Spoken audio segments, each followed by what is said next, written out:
is there something special and unique about human consciousness that deserves to be protected? If that's what I think is going to happen, why would it upset me today to be a part of the Plur? Shows like this that kind of force you to confront a what if gives you a better insight into what our value system actually is right now and maybe what it should be. And how much should our ethics inform the metaphysical theory we adopt and vice versa?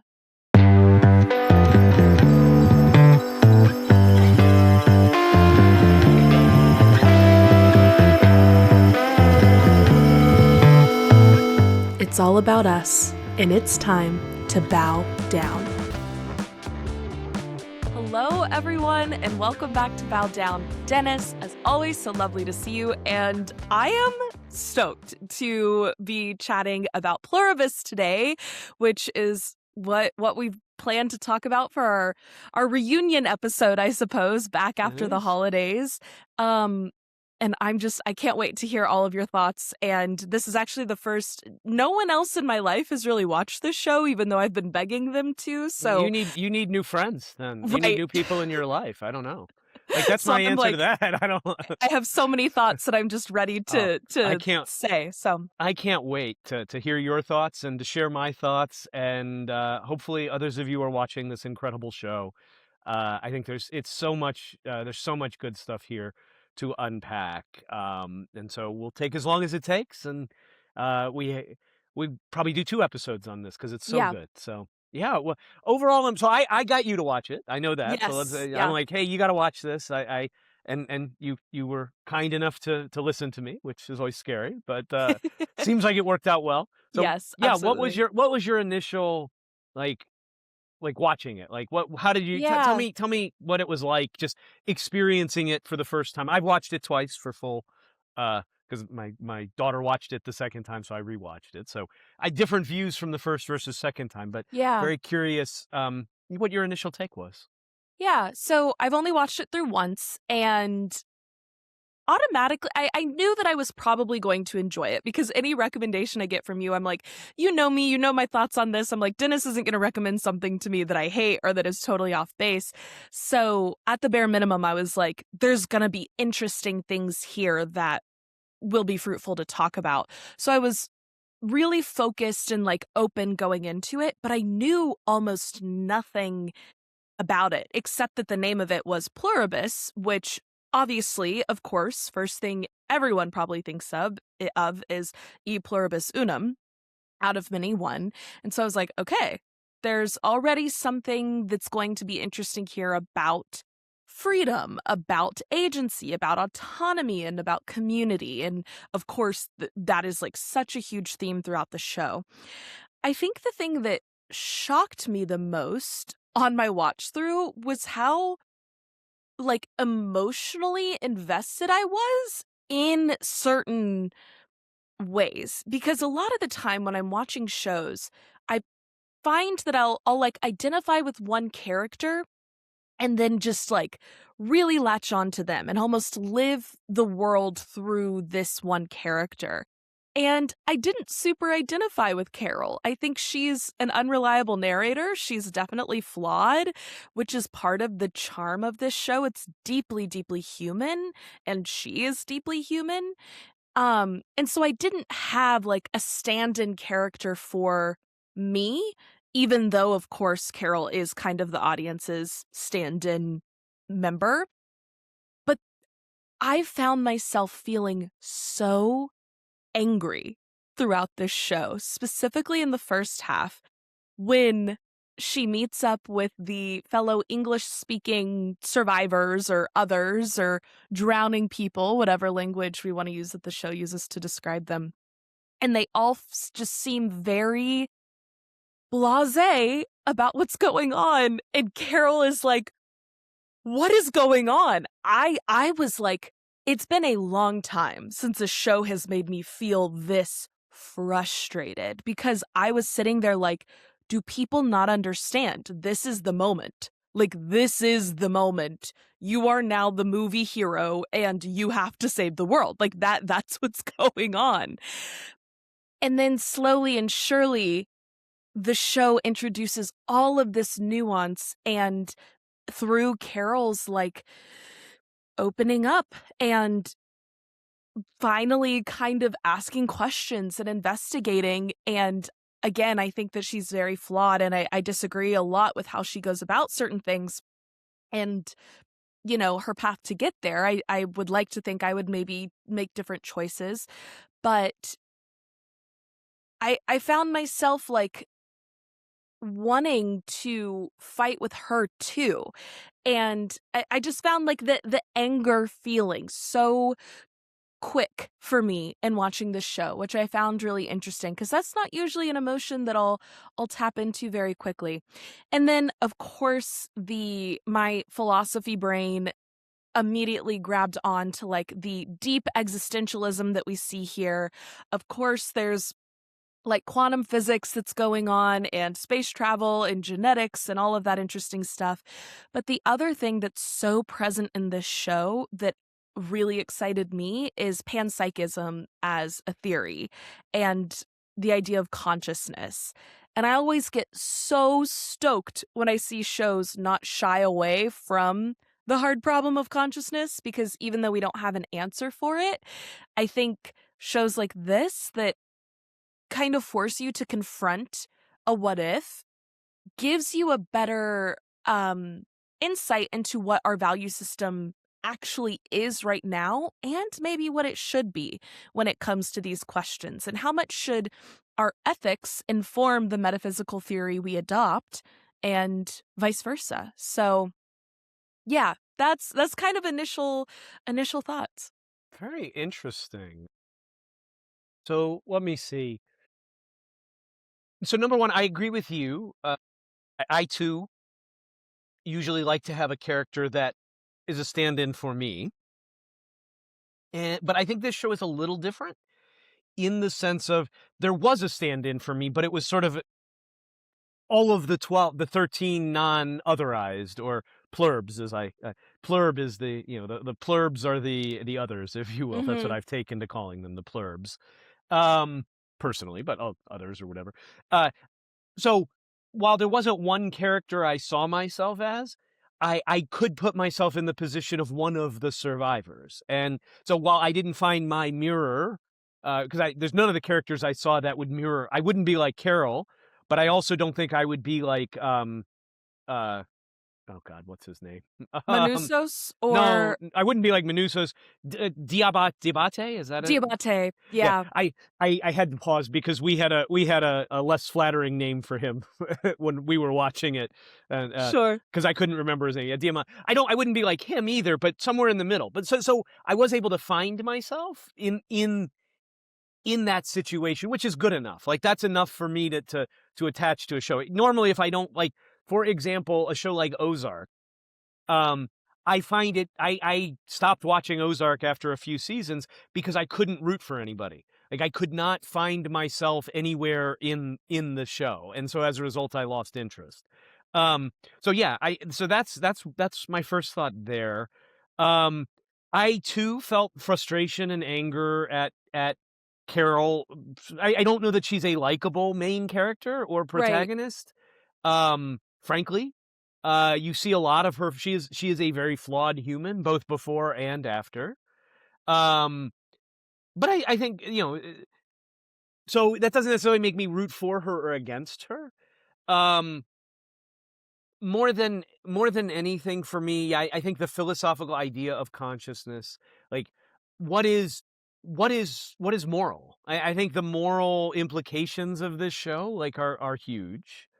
Um, and and it also makes me ask the question, so if I were, in that situation, would I want to become a plurb?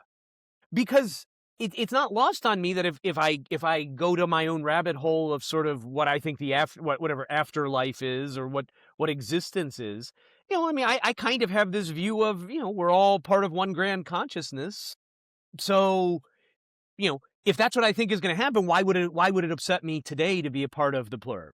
In a Right. sense, because like that's kind of sort of on a non-physical level, what I sort of envision, I guess, afterlife to be is like sort of we're all part of this grand consciousness. We're all the ocean, right? We're just drops, but when we come back to the ocean, and again, I don't know that obviously no idea what happens, but that's kind of where I land right now in my cosmology, which is just kind of pluribus, without bodies. I mean, in some senses.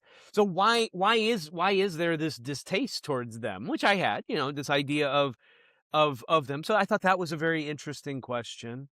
Um, Free will, of course, comes in. Like, I think there's a lot of interesting views of like sexual assault, like, Mhm. and which is a topic that we may dive into today, or maybe that's for a more focused conversation on feminism, because there is definitely I have questions from a sexual assault perspective, like uh can the plurbs give consent to have sex? I don't, that's a Yeah. big question to me. Um so yeah, I mean, for me, yeah, that's, I think, my rundown of putting myself in the show. Um you know, the, where would I would definitely not be as aggressive as Carol. Yeah. Um but, I definitely would not find myself wanting to be part of the plurb. So, Right. which is interesting, uh, that I feel that way. So, I don't know. Yeah. How did No, you feel about that? Like when you think about the idea of being in Carol's situation of, hey, there's a ticking clock, how do you feel about that? Like, would you work to everything to overcome that, or would you just be like, well, might as well enjoy it as long as I can, sort of thing? Like, where would you fall? yeah.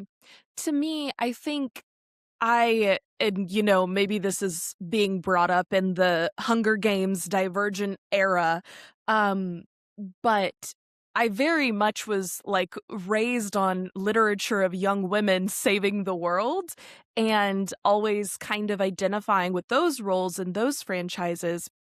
And so just automatically after the pilot episode, I mean it's scary to watch, right? And so I think the show does this very intentionally, that it's like something is deeply wrong. Humanity is being destroyed as we know it. Is that a good thing or a bad thing? I think is absolutely what the show is questioning later on, but it is being destroyed. And so I think it's completely rational for the gut instinct to be like, I need to stop this. But then the question comes in, is that even possible? What am I supposed to do? And I really loved seeing Carol's, like, ingenuity and creative thinking, and I thought it was so funny when she's like, "We need a scientist, we need a geneticist, we need, like, someone who's an expert in these things," because that was, like, kind of my first thought too, is like, hopefully someone knows what's going on.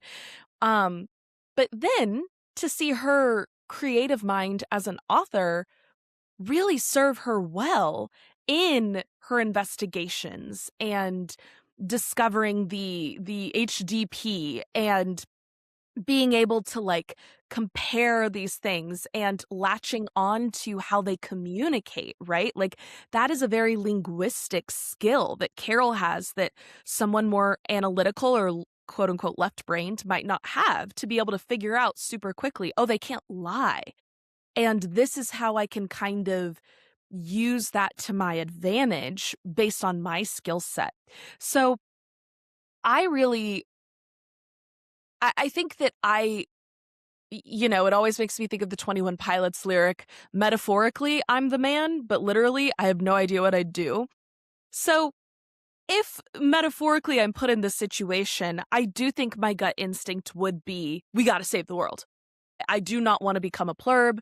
I value individuality, I value agency, I value autonomy, and even if someone elects to do this, all of the people that were in the first joining, they didn't consent to join, right? So I'm like automatically that is a non-starter for me. I think if ultimately you want to join, like how we see Kusumaya do in the finale episode, that is her choice. Whether it be right or wrong, I think that if you make a choice of your own free will and autonomy, cool. So I do think that that would be my gut instinct. where I found myself starting to question that is absolutely what you were saying about, like, well, what do I view about how the pluribus, how the plurbs act? And while I think that there are some inconsistencies with their ethics, um, there are certain things that I absolutely like, refusing to harm animals and trying not to harm insects and supposedly respecting the consent and agency of the 12 survivors, or 13, 12 survivors. For, on the surface, it seems very much like peace and love, right? But I kept coming back to, like, well, peace and love is never just peace and love. And I absolutely believe in the yin yang of the energies of the universe. And if you have a paradise, a utopia, there has to be an equal and opposite energy that is really horrific. And so I think it made me question, like, a little bit of my own thoughts on, wow, what would actually joining back in one consciousness look like? And how much is that worth spending time thinking about right now versus my individual consciousness? And it may be not worth spending time thinking about, but um, I don't know. My words are kind of failing me, but it had me questioning these things exactly like you were saying. And Yeah. I think we go along that ride with Carol.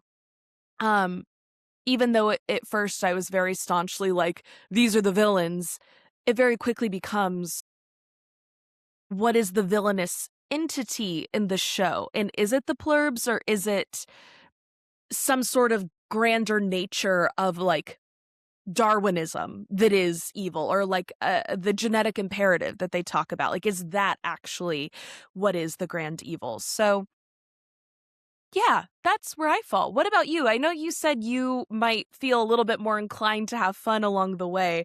I think sometimes I get a little too up on my high horse and a little too big for my britches about stuff like that, and I'm like, I would want to lead the revolution, which I don't know, I'd probably also want to go steal a Georgia O'Keeffe painting and put it up in my home too. So, yeah, what Well, about you? yeah, it's really interesting, right? Because I really loved the scene. It was it was either 4 or 5, where it's the James Bond movie for Diamante, right? Yeah, Like, and and I saw it as well with the ritual with the Peruvian girl, like, like Kusamaya. Kusamaya.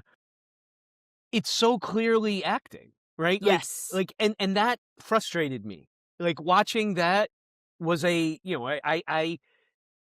like it frustrated me to even put myself in the place of Diamante there, because, like, it's all fake. Like, this is not real. It's scripted. Like, you're not like, why do you want to go through, like, it's just make believe. Um and you know and so that's a really, like, it feels very hollow after a while. Yeah. Like to have to generate, I'm James Bond, which is really what he was playing, right? Like, he's a Bond character, and you have the villain stay in character. Like, it just showed how empty it all was. Right. And I noticed the same thing with the rich, in the last episode. Like, they're singing, they're chanting, but it's all a show, right? The minute she gets infected with her stem cells and turns into a plurb, like, it's like, okay, we're done. Like, this is all bullshit. Which Yeah. maybe it is. I don't know. Like, all of this stuff we do, like, I don't know. I found it disturbing. Both of those things called to me the disturbing nature, and I thought it was really heartbreaking after she turned into a plurb, that the goat, like, Yeah. and it shows you that this isn't all really love and peace and joy. They have a goal. The goal is to propagate this signal. That is, and I look at it from a therapeutic perspective, or like, in one type of therapy, um, or one methodology is that of ACT, which off asks you, one piece of it asks you to, what are your values, really, because everything you do should be aligned with your values. So if we take that in the form of the plurbs, their number one value is to spread this disease. Like, everything else is beneath it. So anytime there's a question of what it needs to be done, it is in the form, like, that is their number one objective, but there's constraints on it, right? One of the constraints is we can't harm other people. It's not about consent. They could give a shit about their consent, Right. right? Consent means nothing. That has no value. What does have value is finding a way to make them one of us, because that's the highest value thing. But the second thing is keeping us safe, right? That's another value. So they will give anything. They'll give Carol an atom bomb to keep her safe, because it's more, they don't want it. That's a higher value to them. Like, they've weighed the risks of it. And could she blow up the bomb? Sure, that might kill people. Okay, but in the end of the day, we're going to kill more people if she's impacting us, negatively, because she knows she can do it, which obviously can be done, because we saw it at the end of episode 8, where just screaming at them, it's not like you have to have some big emotional run up, just and they freak out, right? So the Yeah. only way they can avoid that is to not be there, right? I mean, and so that's interesting too. Like, Yeah. what are their? I mean, their number one priority is to infect as many people as possible with constraints. They can't hurt somebody physically. Yeah. Emotionally is fine. Like, they don't seem to give a shit Right. if they hurt people emotionally, because one could argue doing what they did to Carol was torture, and in sort of psychological torture. Yeah, I don't know. So a lot of Yeah. thoughts there, but it's really, it's complicated, right? I It mean, is.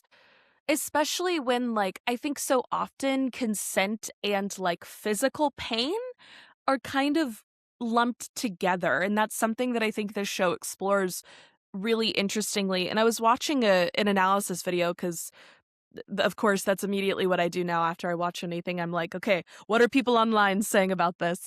Um and I saw someone analyzing the scene at the very end. Of course, spoilers for everything. yeah, I'll put a we're spoiler assuming you've warning at the watched beginning, this. but Yeah. yes, spoilers.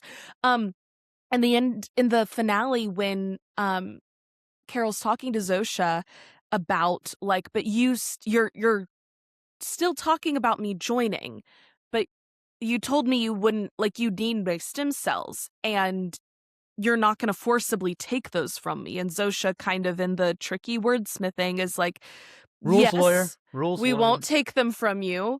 And then, of course, there's the reveal of the egg, which, as soon as I heard the egg freezing in the beginning, I was like, oh fuck, that's gonna come back around. It's Chekhov's frozen eggs. Yeah, and Vince Gilligan, as a writer and director, everything he does, there's times when shows, just like, the Starbucks cup in Game of Thrones, but Vince Gilligan is such that he is deliberate in his placement. So if something Yes, is there, it's not by accident. You have to right. assume, like, the constant mentioning of the eggs, what that was brought up very early on, that she froze her eggs. Yes. And so we knew, and people had predicted it very early. So even going Yeah. into the last episode, yeah, I mean, so they clearly, they're working on this, right? And so she finds out Yeah. about this. What's very interesting, though, is it's very clear. You can sense the character motivation. Carol's arc is very only self-interested. She Right. really doesn't care about the world. She doesn't. She only cares about the world in as much as it affects her. Like, Yeah. the world can go to hell if she's happy. Because it's really realizing, like, oh, they do still want me to join, and they will still force me to join, is the thing that makes her go back to So, Manusos. so one could argue, if you think of the hero's journey, essentially the entire first season was Carol's call to action. Like, that's all we really got in the first season. Yeah. Literally, in the hero's journey, she has not gone to action. She had no call to action because she didn't care. Like, Right. there was no call for her to move, to get on her hero's journey. So that's all the first season was Carol's hero's journey, the call to action. Yeah. Nothing else was, and that could be unsatisfying for some people, I think, because I think so let me ask you this, to switch, to move things up, change topics a little bit. Like, so we've talked about Severance, and naturally these are both on Apple TV, right? So there's this comparison, and I think they might have even gone head to head in the Golden Globes, right? And I think Mhm. Pluribus actually won, or at least Rhea did, for her performance as best actor, I think. Although I didn't watch the Golden Globes, so I'm going on what I heard. Um, so there's a sub segment of people that seem to watch Pluribus that think it's a mystery box show. That and so there's a lot. There was a yeah, I don't think it was not half and half for sure, but there was a sizable minority that felt like this were upset, like felt the show's pacing was off, that like nothing really got resolved. And I would argue this show is not a mystery box show. There is not like the alien signal was purely a deus ex machina to get the plot going. Like, we are not going to revisit alien civilizations. This is all taking place on Earth. There's no alien. We're not going to learn more about the alien. It's not designed that way. And if you expect that, like, so Lost was a mystery box show, right? And Severance, mystery box show. Like what is this? What is the severing? Like, there's a lot of things. Like, what are the rules here? I personally don't feel Pluribus is a mystery box show. I feel it is a character drama. It is about the relationships of the characters and how they grow, not about the mystery of this virus and how it works and I mean, yes, there's a little piece of that, but that's not what the show is about. The show is about Right. Carol's and humanity's arc in some senses. So I don't know. Do you Yeah. agree with that? Do you disagree? Like, are you curious about the mechanics of the turning and all of this? Because I'm not. Like, I assume there's a way to solve it. They'll figure it out. But Right. that's not the drive. That's not why I'm interested in the show. Like, I don't Yeah. really. That to me is just plot is plot turning and how Yeah. because there's 100 different ways they could make things up to make it work, and there's no logical there's not really a logic to this. Like, I mean, we know diseases can do exactly this thing. I mean, maybe not cause people to be telepathic or whatever, communicate that way, Right. but I mean, if a mouse gets infected with toxoplasmosis or whatever from a cat, the mouse will start to like the smell of cat urine and go like actively change its behavior to seek out cat urine so it can infect the cat. So we know diseases, there's parasites that will cause the host to grow into something. So we know these things exist. I mean, The Yeah. Last of Us, fungus, right? I mean, Right. those Right. things exist. So it's not like this is an unknown biomechanism. Like, we know disease can change personality, can change behavior. So it's not that much of a stress to Yeah. assume that, hey, this virus did this. I don't think finding the cure is the interesting part here. Really, I think but I don't know, maybe how do you fall? Yeah. I think I agree with you on the higher level. Like, I don't think it's a mystery box show. I think there is mystery here that is intentional and adds intrigue. And I think part of that is just like science fiction. Like, there is something about the mechanism that, to me, I am interested in the mechanism of this, not just to find out like how does it work in the world, but almost because I respect Gilligan as a creator so much, because like Breaking Bad is a beautiful example of like he gets the chemistry right in that show. Like, scientists have talked about it and they're like, no, everything, like, it's on point how it happens. So I'm curious how he goes about pulling this off with something that we don't have the science for. Like, how does someone who's so committed to the realism of something do science fiction, especially when it comes to the question of consciousness? And I think that's why um there is this kind of deus ex machina of the virus coming from an alien civilization, is like, we need something external to how we operate because we can't blend consciousnesses right now. Like, we don't have the ability to do that. And I think this question of like, is that a latent ability that like if something changes your RNA is the thing that allows it to happen, is a really fascinating possibility, especially when there are so many people like us with this predilection of like, well, we are all connected in some sense. Like, we all are part of something unitary. So I think the way that they went about explaining it made a lot of sense to me, but I'm still curious, like the frequency of, I think it's 8613, and like, why does the emotion of the survivors impact them? I am curious how they explain it, but less so to figure out the mystery and more so like what, like, I'd like to know Gilligan's metaphysics that he built for this, right? I think that's interesting. Yeah, I'm But curious too, totally. I also agree with you that it's like, that's not what makes this show interesting. That's not why people are fascinated by it. It's the human component and this like battle between like humanism and Unitarianism or universalism, like, is there something special and unique about human consciousness that deserves to be protected? Of course, as humans, I think we have the instinct to say, like, well, yeah, my consciousness is special. There's something very different about me than other conscious beings in this world that deserves freedom and autonomy and agency. Is that worth the harm that human consciousness also causes? Is the piece that I'm like, that's what's actually being explored here. Not aliens, not the other Right, stuff. right. That is in service of this ultimate, like, philosophical question. And so, in that sense, I would almost say it's like it's a moral tale, I think, is actually what is going on here. It's like um, it's very like Aristotelian. And if you go read like Everyman or Oedipus, it's like these stories that gave us the framework for how we tell stories, the framework of the hero's journey, began as moral tales to instruct humans how to be good humans. And I think this is very much a return to form that is also questioning not just instructing humans how to be good humans, but asking the question of what does it mean to be a good human? And in that sense, it's still like, yes, it's taking the moral tale and kind of flipping it on its head. The mystery adds intrigue and it adds some like fun sci-fi elements that allow there to be something for the characters to do, right? Like they need plot in order to explore these things.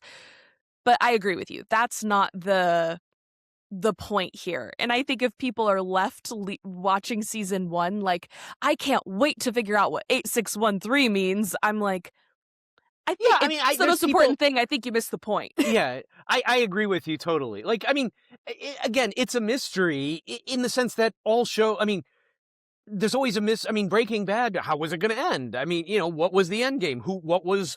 I mean, there's always. But again, I don't see this as a sci-fi show. I guess whereas I do see Severance as more of a sci-fi show, for example, or Law. Like, in I think Severance. So okay, just to put it out there, which is which is a better show, Severance or Pluribus, as of right now, and better, however you want to define it, because I think they're both incredibly great shows. So, but where do you land? I like Severance more personally. I think that it offers more in terms of like engagement, and it similarly is offering very important moral questions as well, but deeply enjoyed Pluribus. And I will say I think Rhea deserves the performance award. Her Absolutely, performance is yeah. like stunning. However, both of these shows are doing something very similar, but they're just tackling it from like slightly different topics, which is interesting. What about you? Where do you fall? I agree with you. I think Severance is more of a novel idea. Yeah. It's definitely more intriguing from a science perspective, or like what would that be like? What are the rules? We it is more of a mystery box. Yeah. Like, whereas this, to me, it's not interesting how the virus works, or like I'm not curious to solve that mystery. Like, I am Right. curious what's going to happen. I completely agree with you on the performance. Like to me, Severance is an ensemble. Like, each of Yes. the whole is greater than the sum of the parts. Like, I mean, Milchek Even is though incredible. right, all of the not this is no shade to performances in Severance at all, but I agree with you. It's definitely an ensemble cast that carries the heft, and like Adam Scott has been one of my favorites forever. I had the biggest crush on him in Parks and Rec when I was younger. So it's like I obsess with those performances. But as a lead, like Rhea carries, but it's Yeah, like it communicates a difference in the like makeup of these shows too, that it's like one is very clearly about like this group of people, and the other one it's like we're kind of following this one woman's journey through this. agreed completely. And I mean, the fact is like, what, the fifth episode, I guess it was. I mean, pretty much it was her show. Like, there were no other characters, and that to me is something incredible to pull off. Yeah. And I'm thinking there was an episode of BoJack Horseman did interesting things like that, Yeah. where there was an episode that there was no dialogue or almost no dialogue. It was all underwater where you couldn't hear any words. That's a fascinating thing. And Yeah. that, there was another episode that was entirely BoJack giving a eulogy for his mother. That was the whole episode. There was no, and so I get the same kind of creativity out Right. from more so than Severance, which also did things in different ways and had great some cinematography. But I agree with you. I think the perform it's she deserved to win. I mean, Rhea deserved to win. I can't, I love that she won. I mean, now would I have been upset if if Severance had won? No. Like, I mean, Well, yeah. and I mean, listen, I could argue Severance should have won over The Pit in terms of like best whatever it won, but Yeah. although I have to say I love The Pit as well. I think it's It's incredibly great. done Yeah. show. So, but if I'm going to pick one, that's got to be Severance. But Right. but whatever. I mean, that choices are choices. Yeah, no, I agree with you. I think you stated it really, really well in terms of it scratches two different itches. Yeah. And I can't wait to watch both. But if I had to pick one show that I truly was mind blowing to me, so far it's Severance over Yeah. like, and I think it's just because it has all the great character development, but it's also like the mystery box is still intriguing enough. Whereas Yeah. the mystery box, there's no, I contend there's no mystery box in or very little of one in Right. Pluribus. Like, I think it's interesting too because I think both are very like philosophical shows. Same with BoJack Horseman. Like we are seeing a kind of renaissance of um TV right now, I think, especially with shows like Adolescence and how that was like each episode is one shot, like the creativity that we're seeing with cinematography and like show running is fascinating, but also the underpinnings that are motivating TV, I think is getting more and more interesting, especially as we see this rise of like Netflix second screenism. We're also seeing this rise of like, okay, we're not a second screen show, so we need to make it count. Like when people are watching, everything that they see has to matter and has to mean something. And I think that's something that shows like Severance and Pluribus both do. And both are kind like they're philosophical, but the way that Pluribus, I think, is communicating a moral and is communicating ethics, I think Severance is almost leaving that up to you. Like, what do you think? Like, what's your take on that? And the mystery box is the thing that the show is discussing. Like, the topic of conversation to me is very different, even though they use similar tools to have those conversations. Um, yeah, and I'll even throw out there, talking about just cinematography. I think it's the TV show that was about the Menendez brothers. Was it called Monsters? I ended up watching it. It came out either early 2025 or late 2024, and there's one episode that's entirely one shot of an interrogation scene that is one of the best episodes of television I've ever really, seen. wow, That is so good. Same with episode 3 of Adolescence. I think that like even if you don't watch the rest of Adolescence, everyone should watch that episode. It is phenomenal, phenomenal, phenomenal. And I think yeah, I guess this is more of a philosophical take on TV and art as a whole, but even seeing certain shots that are set up, like with Rhea's head reflected in a makeup mirror in one scene, and also like going back to this conversation of like in her head is surrounded in a circle, but it's also being reflected, and it brings up these philosophical questions of like what is the self and how do you engage in like self-identity and self-reflection. And Rhea Carroll clearly doesn't do that. She drinks instead. And when you discover like your flaws that you know are your flaws are also flaws that the people you love most in the world are deeply aware of, like how does that change your relationship even post-mortem, right? I think these questions are brought a little bit more to the surface in Pluribus, but Severance is really wanting to get at like I don't know. Now I'm just going on a tangent. But no, yeah. I agree. I agree with what you're saying. I think it's interesting what you said, the second screen thing, because that's only something that I've recently been aware of because I don't watch a lot of TV, frankly. So I have my own vices. This is TV is not my brain doesn't love that. So it loves other things. But um, I just wanted to point you talking about the cinematography and pointing out like the difference between sort of second screen television versus good television. And again, I'm not saying there's anything wrong with. I'm not judging and saying, oh, this is bad. I wouldn't be deigned to watch it or something. Right. But I just want to point out because I've also finished Stranger Things, which is another show we'll probably discuss. But I want to point out one particular, that the concept of show don't tell.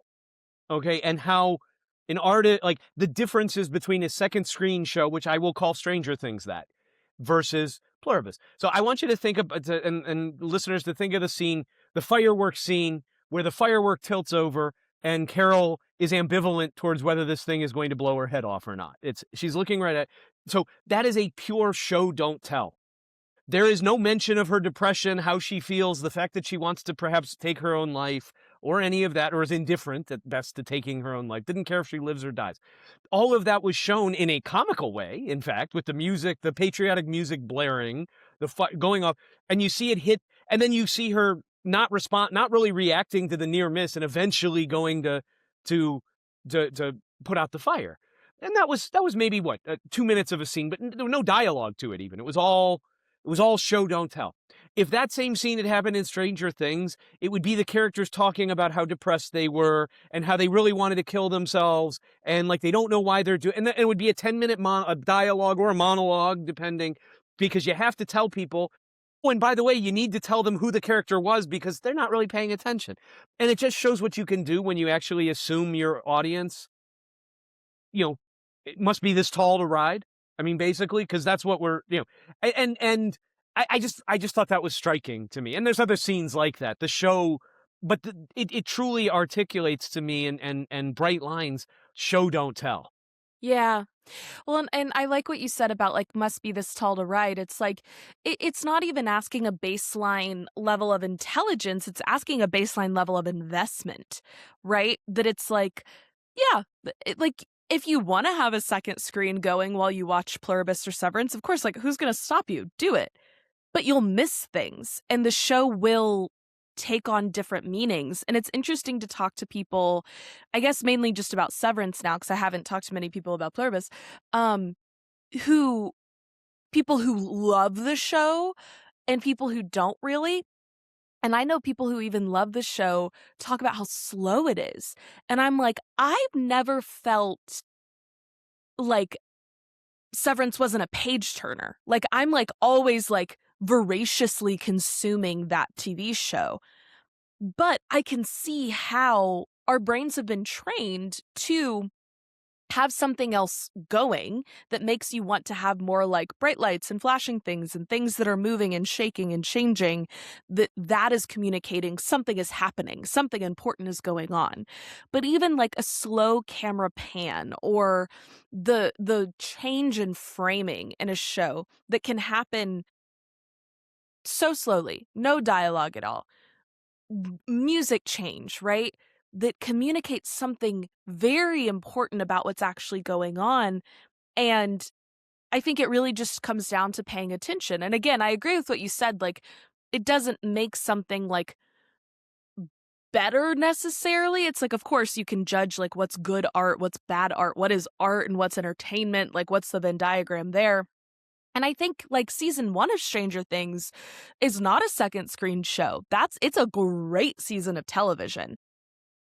It slowly but surely has become that, right? And that's what we tend to see happen as franchises blow up to the size of Stranger Things. And things are made for the masses and culture around that changes. And that even takes me back to what you were saying and maybe like seeing the message of Pluribus communicated to us in real time, in real life, that it's like as everyone comes to adopt a certain way of thinking, a certain way of engaging with media, is everyone are all TV shows slowly and surely being compressed into like a very similar narrative, into a very similar thing. And I think having human agency and autonomy and creativity and experience is how we still get beautiful art like Pluribus, like Severance. And not everything just coalesces into one big mush that it's like, what's actually going on here? This doesn't matter. This doesn't mean anything. But I think the scene that you brought up in the beginning about Kusamaya's choice to join the Pluribus, um, and immediately when she starts seizing and joining, the music stops. Their culture ceases. Like, this ceremony is not really a ceremony. It was all just for her. It was to make her feel okay about this. And I think I'm like, I wonder if some of that's kind of happening with second screen TV too, where it's like, well, the cool like effects and CGI and makeup and awesome performances, it's like that's kind of culture that's there to distract you from nothing really going on here. Um I don't know. And it also just makes me think of like what you were saying, the emptiness of experience that we get with like the James Bond scene. And I just remember seeing that and thinking like they had to stack the deck. Well, totally, yeah, They yeah, had of to stack course. the deck for both the villain to get a flush and for Diamante to get a royal flush. And I'm like, that's not going to give you the same thrill. The reason why gambling is so fun in the first place is the fact that you don't know if you're going to win. And when you do, that's the thing. Um yeah. Yeah, no, I agree completely. Like, other if you know you're gonna win, why would you, just why are we doing this? Like, Yeah. which again, I guess it does beg the question of what is existence. So if you imagine a scene, I mean, certainly law of assumption, that's I mean, what's reality is what I imagine reality, because you could imagine, I mean, you could imagine a scene just like the James Bond scene. Like, I can imagine having that happen. What that is just basically, to me, the actual scene playing out with people is really no different than the imaginal play being acted out with material people. Because Diamante came up with this. Does he like surprise me? Like, you guys, because like, what fun? I mean, again, like, I just think about it from my perspective. I bring everything down to what, like, I wouldn't do that because, no, I might be like, hey, create a James Bond like scene for me, and you guys like the Truman Show. Like, hey, but I don't want to know what's happening, because isn't part of life like the truly fun thing is not knowing the outcome in Right. some ways, or the things that makes it interesting. Because once you know, and even this is true about, like, in to me, the manifestation world, like people go about, and they read some of this, or they visit a website or watch some YouTube on some influencer who somehow got a hold of like these manifestation, law of assumption, law of attraction kind of teachings, right? And they're like, oh, okay, I'm gonna imagine, you know win with $1 million. Oh, how great that's gonna feel. Well, the real thing is if you had $1 million, yeah, you might feel that way when you first got it, right? Like, oh my God, I just won the lottery. But within a day, you're not going to feel the same way, because now it's become regular. Like, okay, well, now I have so people kind of get that. And I feel like that to me illustrated that. Like, that was just how hollow really what we think we want is. Because yeah, that scene played out. So, I mean, here's a fun question. Like, what would you, if you found yourself popped into this, and let's just say you had the opportunity to be in this world for a week, and then you were going to pop back to real life. So but let's say you were popped in the Pluribus world with no fear of turning into a plurb, and you're just a visitor. You've got a week there, or whatever time you like. What is it you do? Like, how would you spend? So I'm curious how you would spend your Yeah. time. So You know, it's so funny because of course this question popped up in my head like, okay, if I was like of Diamante's like predilection, what would even bring me that sort of like like momentary happiness? Um and I was like, well, the thing like if you could just get anything you want, I was like, the thing that I really want is like to be successful in my goals, which is to spread the message of coherence, which is living life in accordance with your values, to seek truth and to live coherently. And then I was like, well, that's impossible in this world well, because I mean, in some you senses, can't. it's already happened. Like, you could argue the plurbs are perfectly coherent. Like, that's perfect coherence. Right. And so then I'm sitting there and I'm like, so either there's no need for what I'm doing, or what I would be communicating doesn't matter at all because I'm not going to convince any like their morals are already set. They're not like open-minded to change and evolution and growth. Um So it's like, and then it's making me question, like, well, what is coherence? And like, how does that work on this theory? And like, obviously I have a problem with how the plurbs act. So like, right. Like the train runs down. Oh But then I yeah. was like, okay, so take an actual like real life non-hollow desire out of this, because that's just like too whatever. What would be the desire? And I was like, Loki, I literally, before we even saw the massage scene, I was like, why aren't they getting massages every day? Why are they not getting massages and getting great meals cooked? I'm like, I would want to go to all of the museums and be alone and like sing and like read them and run around the museum like we see Carol do at the Georgia O'Keeffe Museum. I'm like, let me do that at all of the great, like at the Louvre and the Uffizi and all these beautiful museums, have amazing food cooked by the world's best chefs that I know I'll like because it's to my taste, and get a massage. I'm like, that's what I want. And I think that, like, as simple as it is, it's like, but that's kind of what I like to do on vacation too. So it's like that kind of makes sense. Like, I want to go see good art, I want to eat good food, which is an art in and of itself, and I'd like to not, and for my body to feel good. As simple as it is, but I'm like, that really, I That think that's hits. it. What would That you hits. do? Yeah. Not too dissimilar from yours. Now, again, so, it's different if I was in this. So, it's different if I were in the world forever, but I couldn't be turned. Right. Like that's a different question. Yes, yes. And maybe I don't know that we can answer that question really, because we're not in a we don't live in a world, at least not ostensibly, where every desire is met and you can do anything you want. Like literally, almost anything could happen, Right. and like that forever. Like I do think it, like. But my initial thought was as well, and it came from Carol, playing golf, to the Caddyshack soundtrack, which I Yeah. really appreciate. Like mega props to Gilligan and company for the Caddyshack call out while she's playing golf, which I don't know if a lot of people, I think I don't know if you picked up on that. I know Chloe didn't when she watched it; she had no idea It what that. didn't when I was watching it, but now that you say it, it's like, oh, all the familiar, yeah. Yeah, well, the "I'm All Right" theme was the theme from Caddyshack, which I just thought was really clever.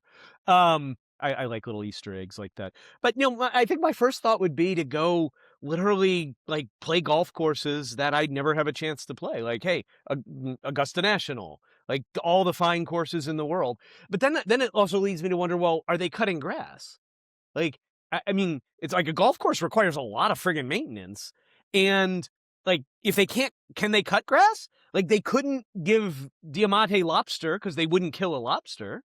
So would they even cut grass? Because, I mean, Augusta National is going to turn into a field in, a month. I mean, Yeah. you're not taking, so like, how long would you even have? Like, would they cut? Could you say, hey, I want you guys to keep this nice and clean? Would they do it?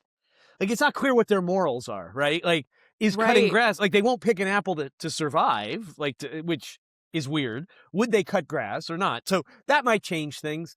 But yeah, I mean, that would be my first thought, is just to like go play all the courses and all the things I couldn't do. Definitely massages. And I thought about meals I would want, because I really thought that was clever. Like, oh, I had a couple of meals. Like, there Yeah. was this black truffle dish I had at Sinatra's in Las Vegas like 15 years ago that I still think about to this day. Yeah. Like, although I do wonder, it probably still wouldn't be as good. Like no matter, yeah, like nothing is as good as we think it was, and Yeah. nothing is as bad as we think it was. Well, So and I think too, with all of this, the kind of asterisk on it all is like, enter by yourself. Like, what is worth it to do in this world when you're alone? And to me, it's like, well, yeah, a massage, you want to be alone. Yeah, in a museum, I kind of prefer going to museums alone. Enjoying good food, like just trying the food. Yeah, I enjoy a good meal by myself. But part of what makes your favorite meals is who you're with, and the conversation that you have. And if you get to swap bites and swap sips of your cocktails and enjoy this experience together. And it's like, on that is what makes like going out to eat to a really good restaurant like the prime experience. It's like, it's not just how good the food is, it's everything around it. And I think that's really true of like if you had a world where you were just trying to like do everything you could, like of course for Diamante, like and maybe this gets a little bit into the sexual assault thing that you brought up earlier in the episode, but clearly like sex I think is absolutely something that a lot of people would be like, well, if I can just have sex with whoever I want whenever I want, why wouldn't I do that? And to me it's like because it's empty, because there's no consent, there's no connection. And of course then that gets into your opinion about Sex work. physical intimacy and right. And so it's of course like, well, and not to say that like casual sex is inherently bad or evil, but I do think sex without consent is deeply problematic. And so we get into that there. But to me, it's like it does raise this question of like, at what point does casual, random sex with the hottest women in the world that you can find become boring? At what point does all of this just become like, okay, I've seen all of the great art. I've listened to all the good music. I've seen the seven wonders of the world. I've climbed all the mountains. What now? And maybe that's a good question for us to consider for ourselves. Yeah. Like as we're talking about it, because I mean, is it our purpose shouldn't be dictated by our purpose is our purpose. And does it matter who's around to achieve our purpose? I mean, truly, if it's your purpose, like this is the thing you have to do because you can't not do it. I guess maybe it reveals to us how hollow most of our desires are, possibly. I don't know. Like, even hearing me say it, like, okay, going to play a bunch of different golf courses, that sounds very hollow. Like, and what you said is true, and it's very true for me in golf. Like, I actually don't care what course I play. It is about the people I'm playing with. Mm-hmm. Like, and I found that out about myself. Like, I love golf. Like, it is truly an obsession of mine. I want to be as good as I could be. And that's a goal. And so I would, hey, teach me golf. You've got all the best golf teachers. Like, I want to learn how to play golf. I want to play scratch golf. Like, teach me. Got nothing better to do with my life. I would do that. But at some point, I would become a scratch golfer. Like, given Groundhog Day it, like Bill Murray. I can play the piano. I'm going to become a good golfer. Then what? It's hollow, right? Because it's not. And so I wonder, as a thought exercise, like, okay, in that world, what truly would make my soul happy and to sit with it? I don't think there's a right answer. I think I don't know that there's a quick answer. And to me, I think actually this goes back. We've talked in the past about like the definition of purpose. And I think for me, one of the most important aspects of a definition of true purpose is that it does build community and it's not solitary. That's the one thing I've found across like interviewing people on the other podcast Making Meaning, but also in my work with like life coaching clients and helping people find and pursue their purpose. As soon as people get right with themselves and are in alignment with their frequency and their wholest and truest being, that is the only universal thing I found, is that then people want to help other people. Then people want to give back. And I think that desire is just completely taken away because there are no other people to help. There is no such thing as community in the way that we think about it, because it's like, well, how can you have community with an entity that is one? And I think that it would almost be impossible to find something that actually does build a sense of true purpose and not just feel like a Band-Aid on top of it. Because even like I said in my first answer, like, well, my dream would be to like convince people to find and pursue their purpose and live in alignment with their values. But they can't, I guess they are doing that, but then I would feel pretty empty. And I think pretty quickly I would go back to the point of like, well, I really need to fight this and bring back other people, or I'm going to join, because what else is there? And even in the desire to eventually join, or Carol's depression to eventually like end her life, I think comes from the same place of, or not eventually end her life, but that we see, like you mentioned in the fireworks scene, yeah. right, goes back to like both of those are in a sense ending selfhood, ending individuality, and returning to something bigger than the self. Um, that I think ultimately is kind of a human, like, that's ashes to ashes, dust to dust. It's wherever we came from, it's also where we're going. Um, and if you've run out of things to do to impact other people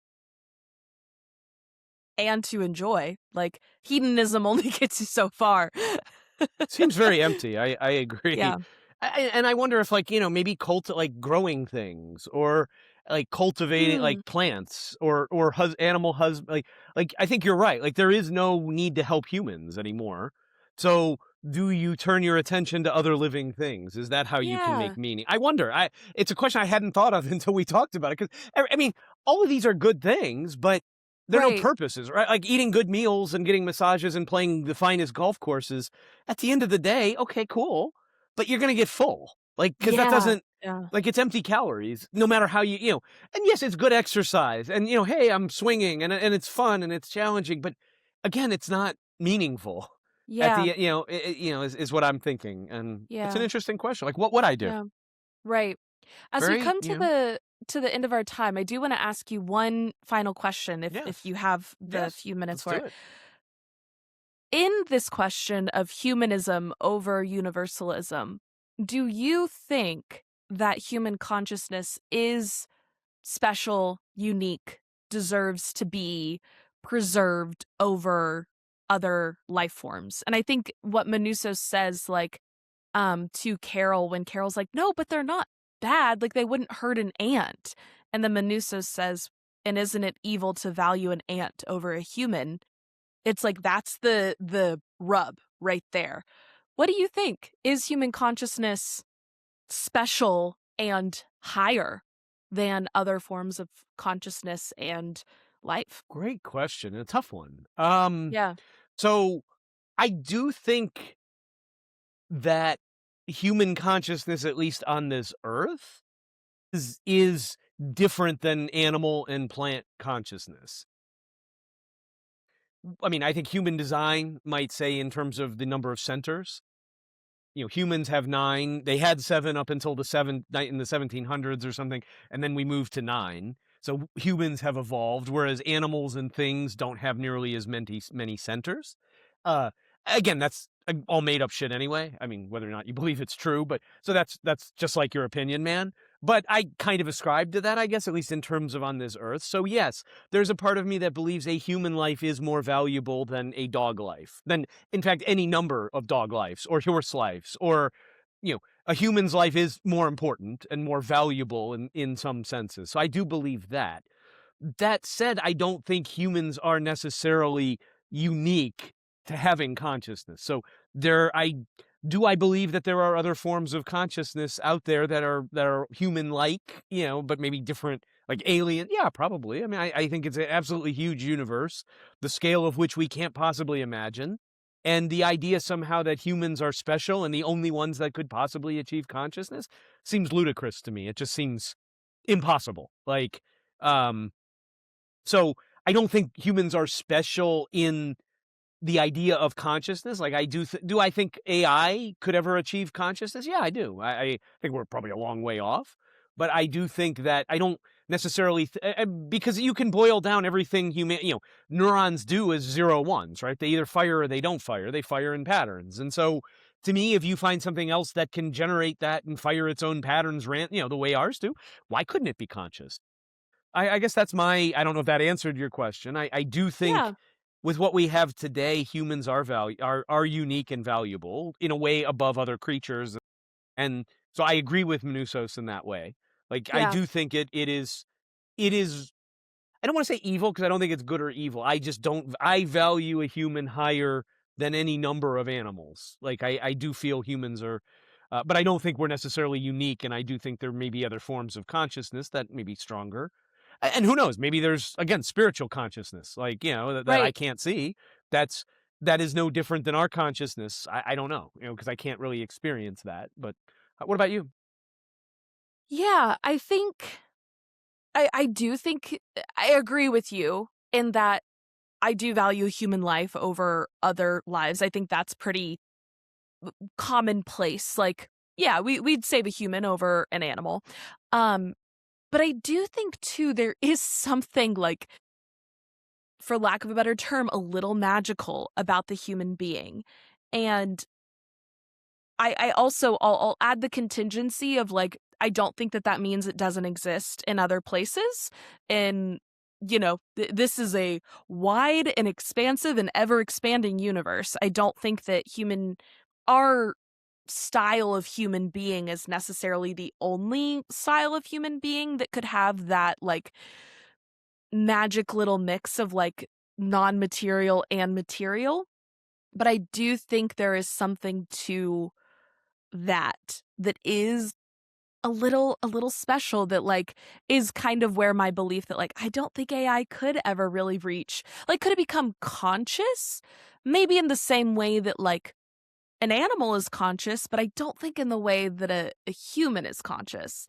Um but I don't know. I think maybe also part of that is like a little self-centered to think that way, a little narcissistic of humans. So uh, yeah, but again, I don't think that that means that a species like us can't exist out elsewhere. But I do think that there is something specifically in this world that is a little magical about the human being. So I agree with Manusos, but then also there is this like other morality piece that is like, well, that doesn't mean I want to step on ants. That doesn't mean that I want to hurt other beings and cause pain either. So yeah, Yeah, I it's think tough. I, it's I agree. I agree. I get where you're coming from. yeah, it's a spectrum. Um, it is. All right. Last quick question. Any predictions for season 2? I have a couple, but Ooh, I have 2 big predictions that I want to put on paper so that okay.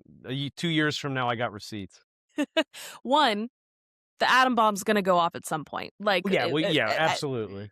that's like again, it's Chekhov's gun. Like that's gonna happen. I And think Vince Gilligan never put something in that isn't going to pay off. right. Like, so the atom bomb has to go off. And my guess Yeah, with that would be something around, they're going to find out in EMP, like the electromagnetic pulse will block the radio signal. But yeah, I agree. All right, what else? I yeah. totally aligned. Um, I think there is gonna be something with the eggs. Like either Carol tries to like get the eggs and destroy them, or like does and then finds out that they've already harvested her stem cells or something. But I think she's gonna try and like stop them from doing that, so that they can't force her to join. And I think also I don't know why I feel this way, but I'm like, I wonder if even the people who died who died during the joining, their consciousness is still somewhere in the pluribus. And so I'm like, do we get a return of Helen? And Helen's like pissed that Carol like fell in love with Zosha, who is part of the plurbs. I'm less confident about that one than the other ones, but I feel like that could be an interesting thing that happens. So Yeah, yeah, I don't that's know. that I hadn't considered that. So my 2 big predictions. Number 1 is we find out in season 2 that Manusos was actually part of the pluribus and got kicked out when Carol had her first shit fit. Yes. That's prediction number 1, and I have a lot of evidence for it in my mind why it's true. But to me, the biggest one is just purely he hates the pluribs with a passion for no particular, like, Carol never hated them. I mean, she might have been pissed and she had reasons, but he is like absolute like religious fervor. And I just don't see Yeah. how just a random, secondly, why did he hook on to the shortwave radio so much? Like, what's his, like that? I mean, again, we're talking day, like within a day, the first time we Yeah. see him, he's methodically searching the radio and has been doing it for a while. Well, and Like, even the language around like, oh yeah, there's 12, and then yeah, well, that's the after other fact. the thing, and then it's like, oh, Oh no, actually, there's we 13. found one a little bit later. Well, how You could that happen? found one? Because Like he was in a community, he had a family. people knew who he had a mother. So the mother would be like, yeah, my kid's not here. Do we check if he's alive? Like, so that's, I mean, you could handle, that's some evidence. The other, though, was a conversation that Zosha and Carol had before, like when Zosha was in the hospital, where it was like, well, you don't know what it was like to be me. Like, I'm telling you it's great to be a plurb, and you have no idea what it's like to be me. To me, that's a Chekhov's gun, because now they would. If Manousos was in fact a plurb, he could.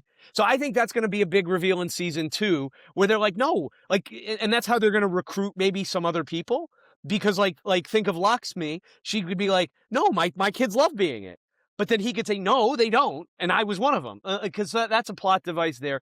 The other thing is I think Diamante is going to be recruited very quickly to also have an urgency, because he's having sex with all of these plurbs, and they're saving his sperm, and that's going to turn into, like, unless he's wearing a condom and being very careful to make sure that there's no viable sperm, like, they are just going to plurb the hell out of him in the same, I mean, because it's the same magic they did on Carol. You got an egg. If you can do it with an egg, why can't you do it with a sperm? And that's going to be his call to action, because otherwise he's not going to give a fuck. Now he needs a call to action. And I love that. I've seen a lot of evidence for this Manousos theory, and I do really like it, and I think it'd be really interesting. I didn't think about Diamante at all, but that's so true, and I think that would be well, you got to get great. some people have to get a call to action. Yeah. Like, nobody has a call to action right now, and Diamante is the character we've seen the most of. So my assumption, and he's he's a very nuanced character too. In that it's easy to hate him, but he's not a bad guy. Like, I mean, he's genuinely a caring, decent. I mean, what we see of him, he just, he has his saving the cat moments with Carol, right? His little conversation to, but she's so lonely. Okay. And then, making her breakfast, putting the blanket. That's his saving the cat moment, right? So that lets me know we're going to know more of Diamante, and you have to have some reason to get him going. And to me, turning into, I mean, that's the only way to do it, is to have, like, there's no other threat, right? That's the only threat to any of the players, is becoming a plur. And he clearly doesn't want to be. So those are my 2 predictions. I'm going to put them. I haven't read much, so I'm trying deliberately, at least, I haven't watched a lot of stuff. I haven't read much, just because I wanted to do this fresh with mostly my own thoughts. I mean, there's some in there because there's a zeitgeist, but awesome stuff. I can't wait for part 2, Reese. Me too. Awesome. Well, thank you everyone for being here, for listening. Dennis, thank you for telling me to watch this show. I'm so glad that I did, and we got to talk about it, and for bringing so many wonderful thoughts. Love it. Well, we'll talk more in very soon. So yes, thanks, sounds great. Everyone. Thank you, everyone. We'll see you next time. Bow Down is a weekly podcast from the Cohere Collective that explores esoteric and empowered feminism. Please subscribe to Bow Down wherever you may be listening. And if you enjoyed the episode, please leave us a like, a 5-star rating, and a review. And if there's anyone you think would enjoy this episode, or maybe just needs to hear it, please share it. If you want to stay up to date on all things Bow Down, you can follow the Cohere Collective on any social media platform at the Cohere Collective, and check out other content and offerings at www.thecoherecollective.com.